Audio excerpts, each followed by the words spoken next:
All right, coming out camera 1, still 2, and A, chroma keyed. You got Alan's name. Stand by. 5, 4, 3, 2, 1. Roll A. Fade up, Mike. Back on 39's News at 9 now. Houston Texans pulled off a big win today. Their victory over the Patriots gave the Texans their first winning season ever. But games at Reliance Stadium aren't all about football. 39 News reporter Mike Rockwood found some off-the-field entertainment during the game. He joins us live again to show us. Mike. Well, that's right, Alan. There's a lot of entertainment around Houston right now, too. Everyone watching the game, not looking too good right now, but as you mentioned at the game, we found a couple of guys who have a great time every game because they dance and play to a different tune. Will be take track. This runs 108. First Super is at 28. Spend their time at back out live. 3's got an OTS. Game, but at halftime, 108 situation for everybody is the this guitar duo. Less than 10 standing by situation for everybody. Back out remote 2. Get to hear music like this. Exactly. It's a win-win situation for everybody. Take QM. And two great guys right there, obviously having a great time. 3's got an OTS. Home game. The fans across Houston right now probably not having too good of a time right now, kind of watching those playoffs hope slip away. But again, a great season for the Texans. First winning season ever, 9-7, so maybe next year. Reporting live in Houston, I'm Mike Rockwood, 39 News. Take. And many started out the new year recovering from hangovers, but for thousands of local families, starting off 2010, praising God is the way to go. So what are people praying for during this year's first Sunday church service? 39's Andrea Wynn went to the Co-Cathedral downtown Houston to find out. We'll see. Take track. This runs 150. It's the first probably Sunday a standard church out. Service of Stand by A. Andrea Wynn, 39 News. Roll A. Take Cure. Now to a developing story out of Yemen. It's not known when the U.S. and British embassies in Yemen will reopen. Both shut down today amid threats from al-Qaeda. The top White House counterterrorism advisor says there are indications terrorists are planning an attack, and the U.S. embassy could be a target. An al-Qaeda shoot-off in Yemen is believed to be behind the Christmas Day bombing attempt over Detroit, which was clearly a problem for U.S. intelligence forces. We'll see. Dissolved. Clearly, the system didn't work. We had a problem in terms of why Abdul Muttalib got on that plane. Back out to camera there is no smoking gun piece of intelligence out there that says he was a terrorist, he was going to carry out this attack against that aircraft. We had bits and pieces of information. He went on to say the U.S. has made progress in diminishing al-Qaeda's capabilities, but also says the organization is still a threat and is looking for ways to attack American targets. Now, that Christmas Day terror plot has put the visa process under the microscope. Permission to visit the U.S. is still a hot ticket in many countries, but the process of deciding who gets a visa is far from perfect. Sandra Endo took a closer look for us. Roll A, take track.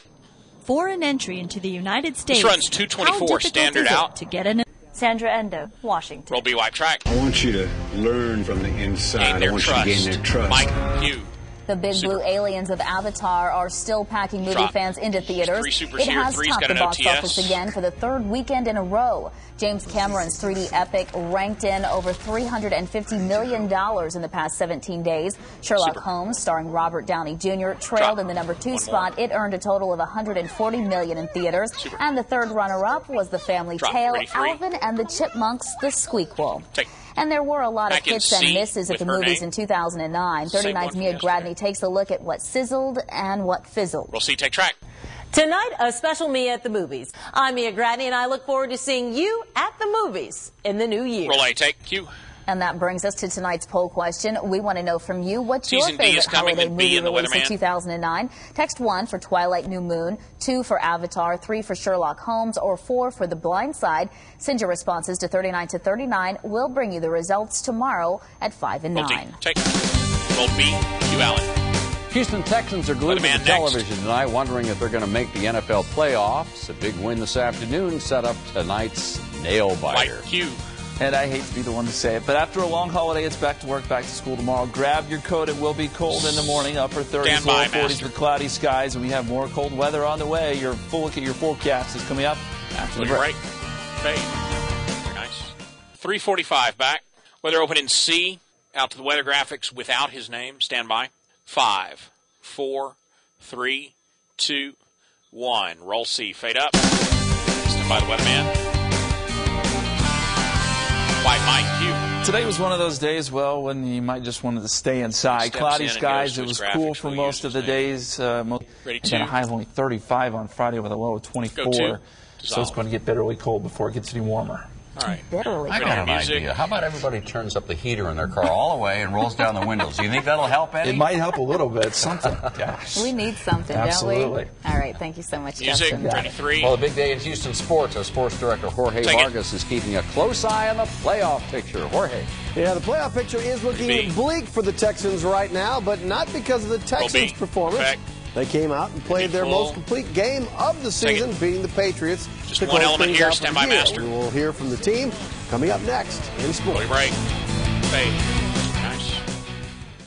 2:30 back. All right, sports open in C, out to A, VO, then camera 3, B to the wall.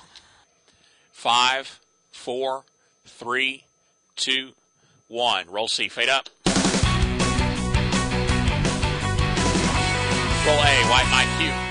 The Texans came into the final game of the season with something on the line, a possible playoff appearance, and the team comes through with a win, giving the franchise their first ever winning season at 9-7. Yes, it is time to celebrate if you are a Texans fan. The team's finally a winner after 8 years in existence, but in typical Texans fashion, they sure didn't make things easy. Texans start the scoring off, taking the first drive of the game down the field and ending it with TV Matt Schaub connecting with his tight end Joe Dreesen. Texans up 7-zip. Second quarter now 10-7 Patriots. 119 yards, 2 touchdowns. Texans win 34-27. The win gives the Texans their first ever winning season at 9-7. And more importantly, it kept them alive in the playoffs, and when it ended, they were proud of their accomplishment. Roll A, solve. Anytime you can win in this league, it's so hard. 155. It's very rewarding. Drop next year at 13. Beat a team at the end of the year. It's going to be near the end, but now not on the Coach end. Gary Kubiak had to hope some teams would help out the Texans with losses, including his former team, the Denver Broncos. I can say this: I've never rooted for the Raiders and against the Broncos in my life. So, but I'm looking forward to it. I'll go find me a place to do that. Thank you. All right, Kubiak wasn't alone. The entire Texans nation watched, hoping for losses by both Denver and Baltimore, which would mean a Texans playoff berth. We'll start in Denver. Broncos hosting the Chiefs. Score on the end, we'll wipe it off City leading to C. 30-20 beats the Broncos 44-24. We'll see. Now to Oakland. If the Raiders can beat the Raiders, score on Texans 2. Leave it up. Wipe CG1. goes off a monster day. 167 yards, 3 TDs. Ravens clinch an AFC wildcard berth with a 21-13 win.